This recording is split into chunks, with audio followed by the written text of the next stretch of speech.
Hace unos 70.000 años, organismos pertenecientes a la especie Homo sapiens empezaron a formar estructuras todavía más complejas llamadas culturas.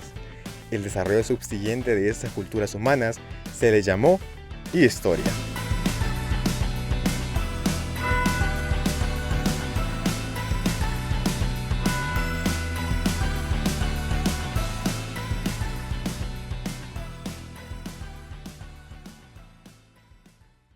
Bienvenidos y bienvenidas a ¿Qué ondas con la historia? Con ustedes están Briseida Paredes, Sofía Córdoba. y Andrew Villeda. ¿Qué tal? ¿Cómo estamos? Aquí ya en la recta final del ciclo, un poquito atareados, un poquito ya con sueño, un poquito ya... cansados. Ya estoy cansado, ya. jefe. Sí, yo creo Suéltenos. que ya a este punto del ciclo ya todos estamos como de... ¿valdrá la pena terminar la carrera? De verdad necesito ese título. Es un pedazo de cartón. No sé si lo necesito. Yo todavía tengo mi lápiz cuando hice el examen de admisión porque me tocó el privilegio me todavía quebró. el último de hacerlo en línea y miro ese lápiz porque ahí lo tengo, ahí me puse un hilito y ahí lo tengo de recuerdo y digo, ay Dios, ¿para qué vine a hacer ese examen? Bueno, ¿para qué fui a hacer ese ¿Quién me examen? manda? Es ¿Quién como me el billete manda? que tenía enmarcado a Bob Esponja. Ah. Así como su totem. Andrew, no se crea, no lo tiene en un hilito, lo tiene enmarcado. No, ay, no, Es buena su idea. motivación de todos los días. Voy a ir a cierto lugar donde entramos todos, donde venden marcos y ahí voy a comprar un marco que sea de vidrio y solo poner el lápiz y ya tenerlo. Buena idea. Pero momento, ¿no? creo que Pues. todos nos mantenemos al final por el amor que sentimos por lo que hacemos, por cada una de Sí, nuestras la carreras. verdad, Así sí. que desde acá les mandamos ánimos para la recta final del ciclo. O sea, Y bueno. justamente hoy vamos a hablar un poco acerca del quehacer histórico a través de lo que es la paleografía, La los archivos partecita. y un poco de gestión documental. Así Ujú. que empecemos con las fuentes de investigación histórica, Bri. A ver, ¿cuáles son las fuentes de investigación histórica? No es cualquier página de internet, ojo. La Puede Wikipedia. ser el primer error que vamos No a es cometer. Wikipedia. Wikipedia. Si no, alguien se ¿Lo presenta sentimos como mucho? historiador y mira en el trabajo y dice Wikipedia, No. Lo van a sacar de la carrera. Yo próximamente. Mentira. Pero bueno, básicamente muchas de las fuentes históricas que tenemos nosotros son aquellos que vienen de una materia prima. Podrían ser documentos, testimonios, incluso objetos. De hecho, yo recuerdo que cuando teníamos esta introducción de las fuentes primarias, se nos decía de que en muchas ocasiones dejamos pasar las fotos. Por ejemplo, Sí. Ah, sí, las el fotos, análisis de las las imágenes. esculturas, hasta las pinturas pueden ser muy útiles, incluso la arquitectura, para darnos un análisis o el contexto, por ejemplo, de en qué lugar estás, en una plaza cívica, en una zona rural, en una ciudad, Un Tu vestimenta. periodo, ujú. todo, incluso la vestimenta. ¿Qué eso está es muy haciendo? cierto. Aquí entra la típica imagen de, no sé si ustedes la analizaron, la imagen de parece un peón, pero descargando como una canasta de café. Entonces nos pusieron cabal a analizarla, vaya. Ujú. ¿Qué identifican? Primero café, ajá. Entonces puede ser El Salvador, alguna parte de Centroamérica, ya. Y los años, y entonces uno se va. Y es importante las fuentes para el historiador porque, como si bien dijimos en el primer capítulo que tuvimos de la primera temporada, nosotros nos vamos auxiliando de bastante ciencia y todo eso, y vamos armando ese rompecabezas. ¿Qué nos permite armar ese rompecabezas? Las fuentes. Justo. Entonces, hallar lo que el ser humano dejó, Ujú. pero la fuente es primordial. Primordial. Que tenemos dos caminos, las fuentes primarias, que era la que mencionaba Bri, y Ujú. las Los fuentes documentos y las secundarias. fuentes Secundarias. secundarias que suelen ser cuestiones como por ejemplo libros, artículos de revistas y que son impresos, digitales, como se pueden encontrar. O un Y de hecho, podcast. o un Ajá, podcast, también se pueden citar, de hecho en el formato APA. Si ya se puede citar Sí TikTok. se puede. Y De yo, hecho, hace poco vi que lo agregaron esta en nueva todos, o sea, en generación. todos los como Para citar manuales TikTok. para citar TikTok. Esta Así que nueva también si quieren generación. argumentar de TikTok fue mi fuente principal. Ay, no. O sea, lo de mi fuente TikTok se hizo canon. Se hizo canon. Sí. Igual, yo con lo que mencionaba Andrew de las imágenes, recuerdo que una de las imágenes que nosotros analizamos era un anuncio de Alcohólicos Anónimos. Ah. Eso y la imagen de una Coca-Cola. Uy. No, nos están Sí, no patrocinando. nos patrocinan, Ay, pero no. primero. Pero próximamente. Algún día aquí van a ver la gran botella de Coca-Cola. No, pero es que justamente en la publicidad muchas ocasiones se dan este tipo de mensajes que tienen mucho que ver con el contexto social. Y yo recuerdo que una de las cosas que la licenciada nos decía era, fíjense en los zapatos. Ujú. ¿Qué tipo de persona es fijándose en sus zapatos. Siento que suena bien burdo, pero en realidad tiene mucho sentido porque Al momento de hacer un análisis histórico, es muy importante. es súper importante. Era como, ese señor no andaba unos Gucci o unos Prada, o sea... O inclusive era muy obvio. ocupaba zapatos. O inclusive Ajá, sí ocupaba zapatos. zapatos. También se puede de la literatura, por ejemplo, cuentos. Yo tuve en mi momento también que hacer un análisis de un cuento de La Cenicienta, porque hasta eso influye bastante. O sea, aunque pueda ser fantasía o mitad y mitad fantasía y realidad, igual siempre se puede sacar un análisis histórico. Sí, Sí. porque ubicar el cuento en el momento que se escribió dice mucho de la sociedad del momento. Justo. Y cuando mencionas también arquitectura, bueno, no sé si les ha pasado a ustedes el hecho de ver algo ya como enfocado en la historia, o sea, ver algo ya como historiador. Ya estamos en la carrera, ya, creámoslo. No tenemos el título, pero ya como ver Yo algo me como- creo, yo me como presento de, historiador. hola, soy historiadora. Ajá, o sea, Un buenas gusto. tardes, Andrew, historiadora.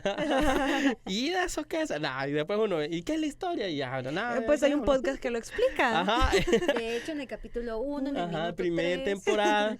Lo que le quería decir es ver una película, pero ya siendo historiador. Entonces, te cambia mucho la más perspectiva. Te interesante. clavas. A mí me pasó, pero visitando Antigua Guatemala. La visité sin entrar a la universidad y fue como que, qué chivo estos edificios, así todos arruinados, son viejitos. Que no sé qué.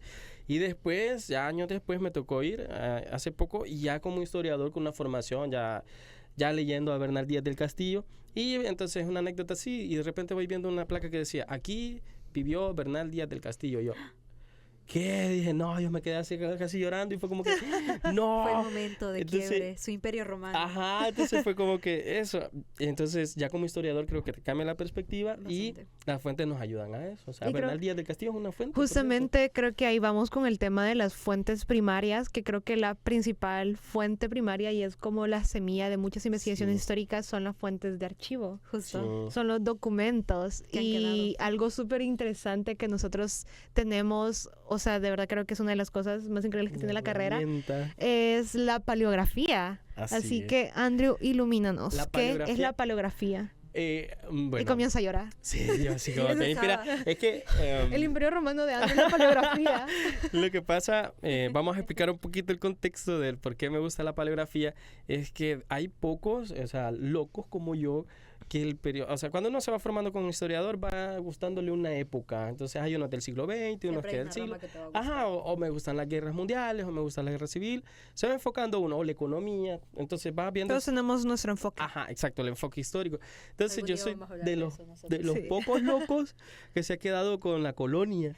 Entonces la colonia y la herencia hispana, por así decirlo. Entonces ver esos documentos, no crean que ir al archivo y uno va a leer con la letra de molde bien legible. Nítida. Comic Entonces- Sans 12. Entonces, por eso la importancia de la paleografía. Y la paleografía, básicamente, es esta ciencia que nos va ayudando a entender cómo escribían y qué tipo de letra es, porque hasta eso, tipo de letra carolingia, encadenada, procesal no sé qué, procesal encadenada, gótica, etcétera, que viene desde la época medieval.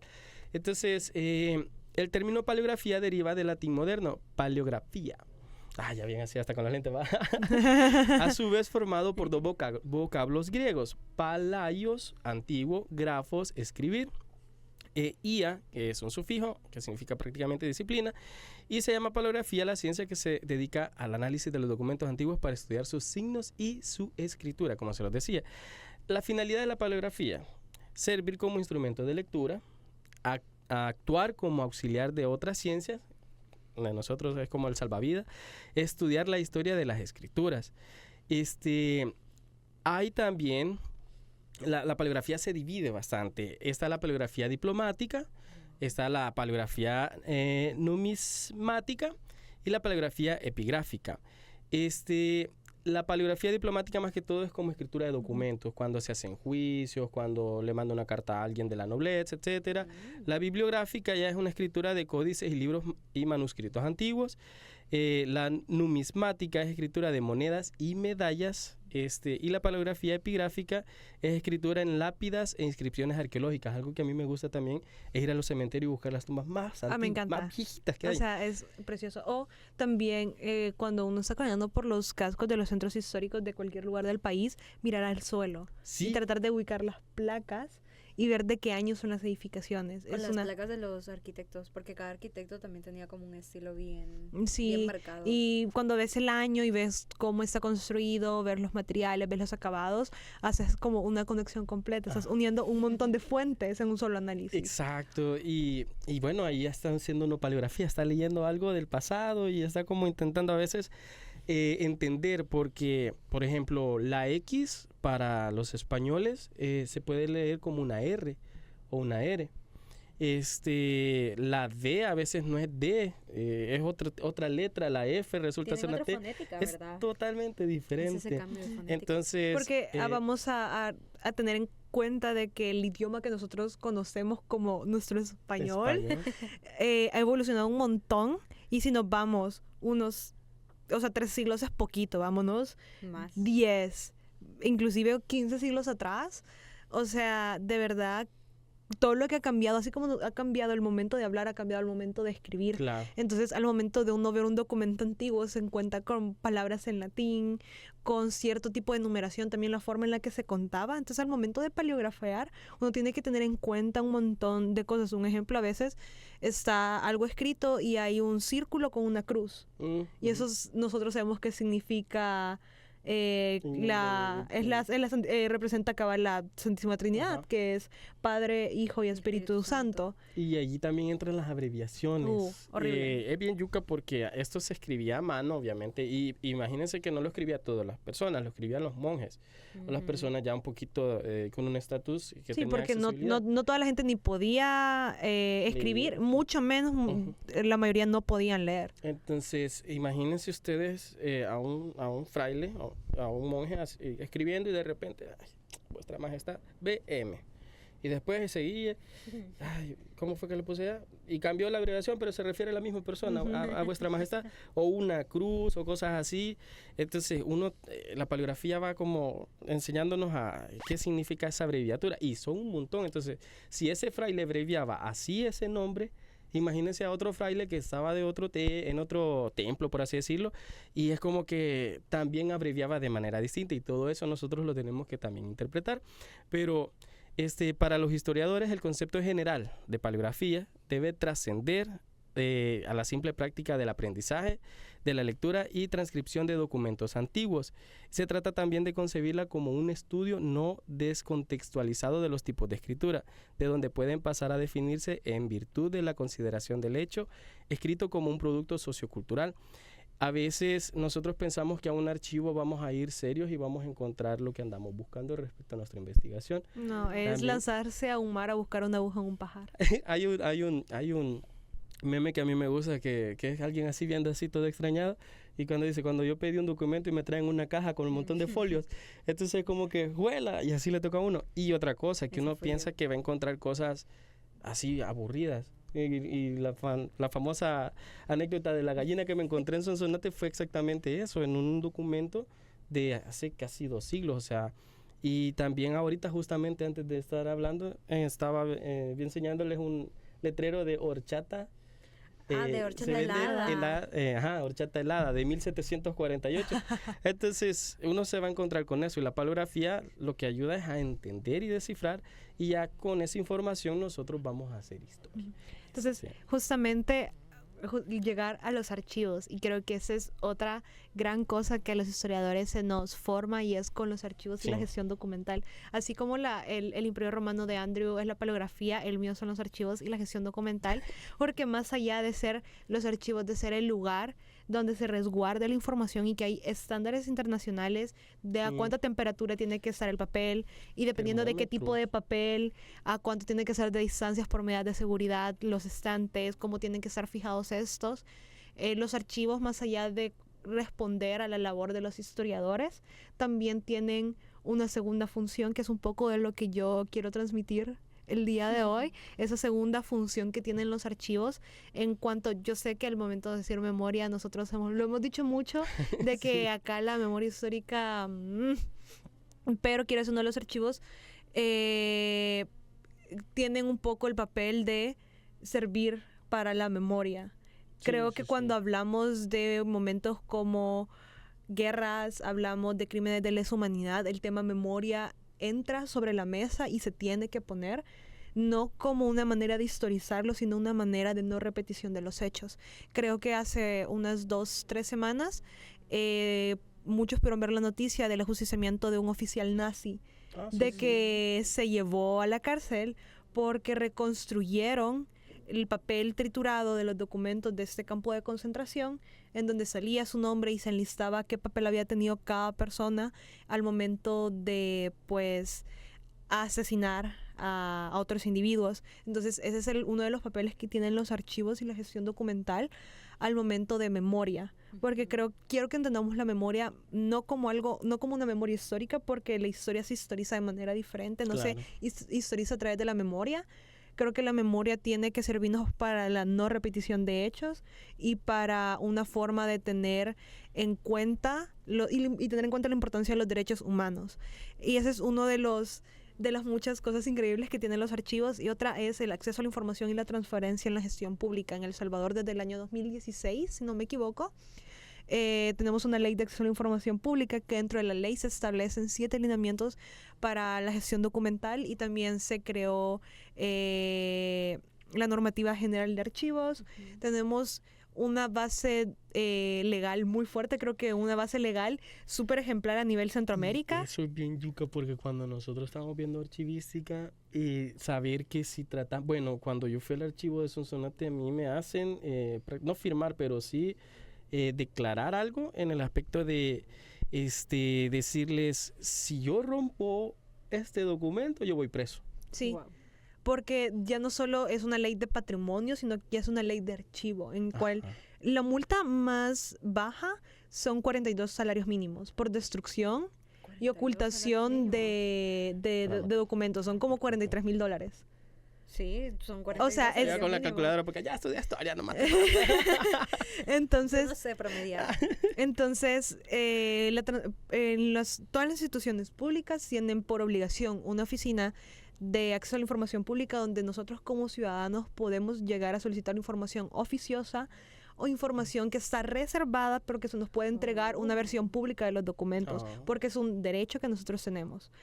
Y también, por ley, todas las instituciones públicas tienen una unidad de gestión documental y archivos, en la cual se encargan de velar por un sistema institucional de archivos en las que se cumplan ya no solo las normativas, sino también los lineamientos de gestión documental, y hacer procesos más profundos de gestión documental que no vamos a explicar hoy, pero creo que da para otro tema, pero creo que esa es otra de las funciones que tienen los archivos al momento de la transparencia y la gestión eficiente de los recursos del Estado, que nosotros como ciudadanos y las instituciones tienen la obligación de documentar sus procesos para que nosotros como ciudadanos podamos acceder a la información. Y eso justamente porque un amigo hizo sus prácticas de archivística, porque llevamos como 30 horas, algo así, de la materia. Wow. ¿Sabes dónde hizo sus prácticas? En una farmacia. Entonces todo fue como que en una farmacia, sí, o sea, la farmacia tiene documentos, que no sé qué, y tiene una bodeguita, y ahí va almacenando, no sé, facturas, todo eso. Órdenes de compra, porque realmente ya no solo hay instituciones públicas, sino que también hay archivos no institucionales, como los puede ser una farmacia, una empresa, o sea, pueden tener sus documentos. El sector privado tiene sus áreas de archivo, inclusive. O sea, realmente sirve tener una gestión eficiente de recursos y una gestión eficiente de la información que se maneja dentro de una institución. Entonces, al final de cuentas, los archivos tienen un poder más allá de la labor histórica, que es importantísimo, pero también tienen una segunda, para mí creo que los dos principales es el tema de transparencia, derechos humanos, la no repetición de hechos, memoria. Creo que son algo importante que los archivos tienen, y creo que mucha gente no sabe que existen.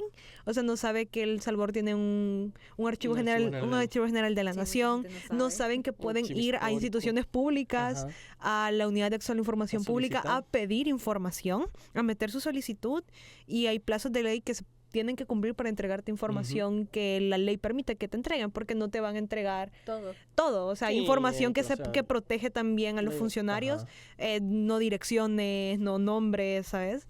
Entonces, cosas como muy privadas. Información privada, información que no es pública. Si se da. Y es delito si se entrega mala información. Entonces, creo que justamente hemos recapitulado un poco de de las fuentes que tenemos nosotros como historiadores, pero que también van un poquito más allá de la labor histórica. Sí. Sí. Porque, por ejemplo, Andrew mencionaba con la paleografía, ya no es solo algo que nosotros ocupamos para poder formular investigaciones, sino de que Está también... chismoseando ahí, tam- ¿eh? ajá, no solo para el chismecito, Ay, no, chisme. sino que también para un poco ayudar y abonar a otros conocimientos como Ujú. lo puede hacer la caligrafía, como lo puede hacer la evolución del lenguaje, que no necesariamente tienen que tener un enfoque histórico. Sí, porque pueden ser más de otras ramas que estudien propiamente eso, o sea, Ajá. la evolución del lenguaje, los lingüistas. Por Los ejemplo. lingüistas, etcétera. Entonces, y fuentes primarias y fuentes secundarias ya no solo se aplican para la investigación histórica, sino que para cualquier investigación que Para cualquier todo. persona haga, Sí, sí, sí. van a saber que podés clasificar y dividir tus fuentes de información en esas dos ramas. Creo que es súper beneficioso. Sí, bastante. Es entretenido, la verdad, ese tema primero de las fuentes, con qué fuente nos vamos a encontrar, después ya irnos apegando como con los escritos y la importancia del resguardo de estos documentos, Sí, de porque cuidarlos. hay gente que me dice, y de verdad hay todavía documentos de la época. Tan viejos. Y sí, o sea, ahí están, Y eso no un se archivo. arruina. Ajá, y es porque se trabaja para tratar de conservar de la mejor manera. Me no se sorprendió arruine. ver los termómetros en el archivo, o Ujú. sea, y saber que Termohidrógrafos. está- ajá. Termohidrógrafos, porque miden temperatura y humedad. Ah, juela, Porque hay ya.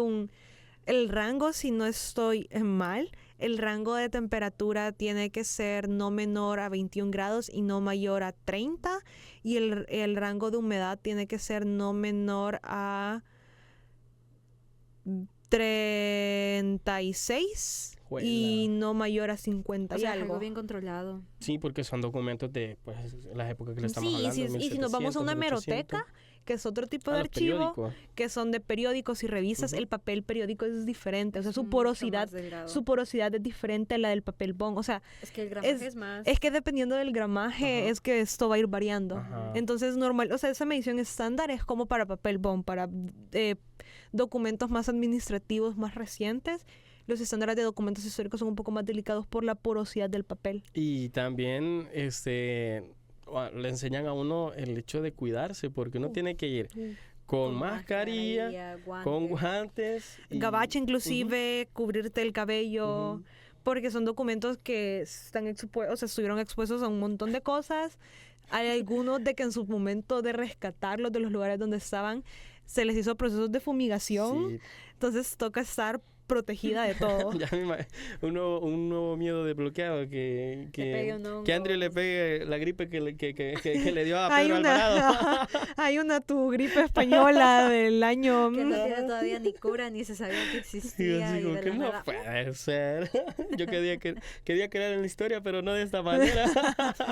Entonces todo eso se va viendo en este tema de ver las fuentes, saber cómo revisarlas, los archivos, saber cómo cuidarlos y saber a los derechos que tenemos como ciudadanos. O sea, el acceso a la información pública es súper importante y cómo se resguardan eso detrás. Hay mucha gente trabajando para que se mantenga la humedad, lo que mencionaba Sofía. Entonces es como que fundamental, y para nosotros los historiadores es como increíble un archivo. Entonces el resguardo de uno para nosotros es lo mejor que pueda haber. Exacto, Esencial. saber cuidar todas estas fuentes primarias y fuentes secundarias que nos dan los archivos, que nos dan las bibliotecas, que nos dan las hemerotecas. Ah, cierto. Es algo que para nosotros es la base de nuestras investigaciones, porque Sí. como les decimos, nosotros acá no venimos a inventar, sino que venimos con fuentes, con Ujú. conocimiento fundamentado, porque la investigación, o sea, la historia es una ciencia. Sí, y tenemos que argumentar claramente con